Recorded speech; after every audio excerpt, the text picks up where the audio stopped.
Как любил говорить Котовский, когда представлял себя: я Котовский.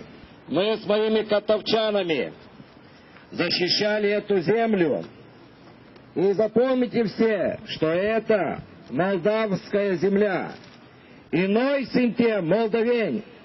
И помынту ласта есть помынту ку молдавень. Григорий Иванович Котовский, советский военный и политический деятель, участник гражданской войны, сделал карьеру от уголовного преступника до члена Союзного, Украинского и Молдавского Центрального исполнительного комитета СССР. Был членом Реввоенсовета СССР, легендарный герой советского фольклора и художественной литературы. Котовский погиб в возрасте 44 лет при невыясненных обстоятельствах от выстрела своего подчиненного.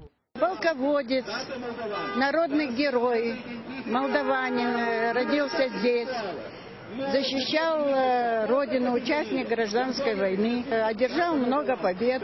Благодаря ему победила и советская власть. Я считаю его военачальником. Он помогал беднякам, боролся с кулачеством и боярами.